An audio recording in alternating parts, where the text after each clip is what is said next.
Falando um pouquinho de renda fixa, antes de passar para o Daniel fazer a próxima pergunta, mas eu queria falar com o Sérgio sobre a renda fixa aqui no Brasil, o crédito, né? Para quem não sabe, o Sérgio vai falar um pouquinho mais sobre isso, sobre a recente chegada dele na NCH, né, para gerir fundos de renda fixa, o NCH Cash, que é uma gestão comprovadamente eficiente ao longo do tempo. Quem investiu, por exemplo, desde o início do século até agora, a 100% do CDI. Hoje tem IPCA mais 5,1%, eu estava falando até no outro podcast, e quem teve 130 teve inflação mais 8,7%, um retorno bem relevante investindo em CDI no Brasil.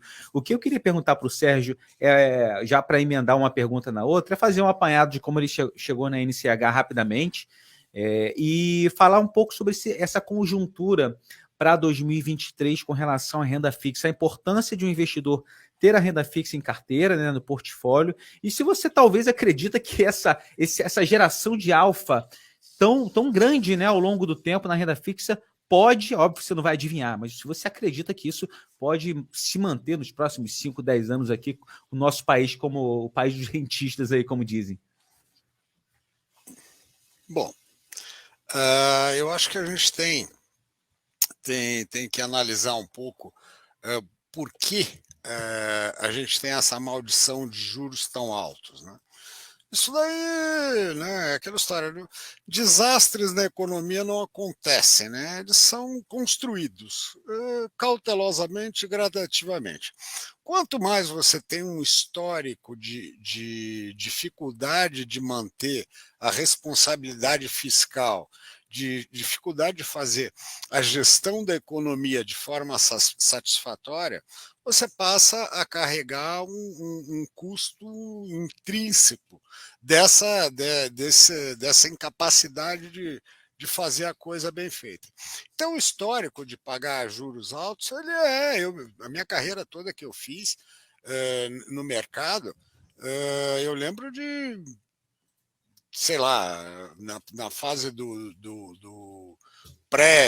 pré-plano Collor, que era 2% de juro real ao mês, tá certo?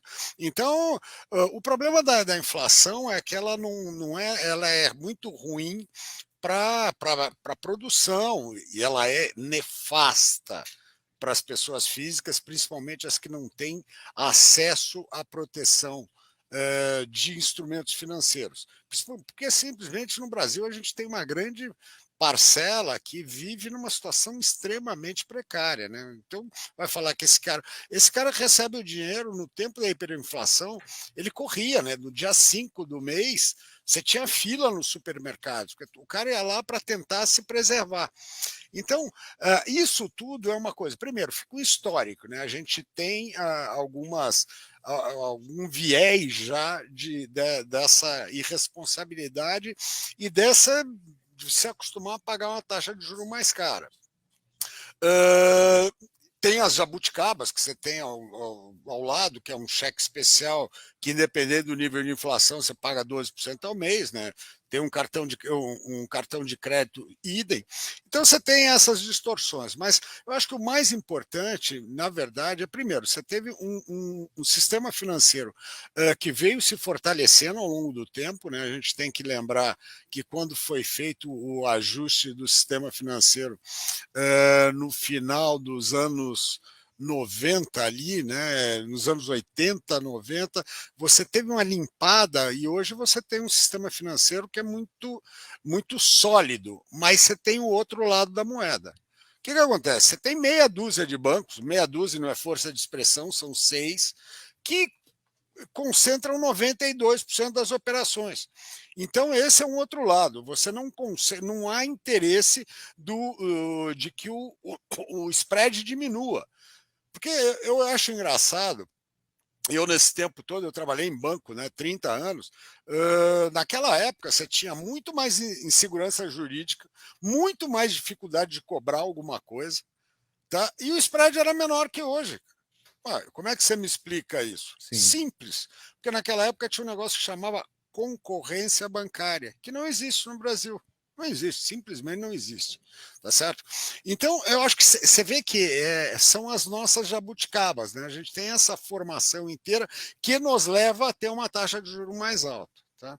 Então, por isso que eu sempre falo, ter uma parcela alocada em juros reais no Brasil é extremamente interessante, né? Faz parte do portfólio. Mesmo um fundo, no nosso caso, que é um fundo caixa, que é o principal fundo da casa na área de renda fixa e juros, é o caixa. Ele é um fundo que ele se comporta muito bem nesse período, né? Porque ele, na turbulência ele te protege bem, e quando você tem as vacas gordas, ele também vai garantindo a tua liquidez e a tua segurança, né? Então, que é muito importante isso também. Quando você procura uma rentabilidade, você tem que tomar muito cuidado com o que você deseja, né? Todo mundo ia gostar de ter 300% de CDI ao mês. Só que a que custo isso é? E uma coisa, você tem que também aprender naquela coisa que quando eu citei atrás de você, aprender a conhecer o seu gestor e o seu fundo, é saber o que tem dentro daquele fundo. Isso é muito importante, tá certo?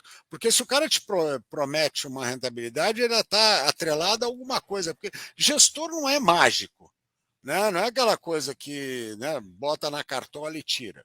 O que a gente tenta fazer é fazer uma alocação diversificada em ativos que têm um nível de risco compatível com o fundo e tentar tirar desse mix o que há de melhor, tá certo? É isso que a gente faz, né? Não tem essa coisa do gênio, principalmente, quanto mais conservador for o fundo, menos espaço você vai ter. Porque não dá nem para, vamos dizer, o fundo nem tem liberdade para fazer day trade ou outras, né, operar opção, alguma estripulia desse tipo. Né? Porque muitas vezes também o que você tem é que algumas posições, alguns resultados que você vê em determinados fundos, o cara não tem na carteira dele como explicar aquilo.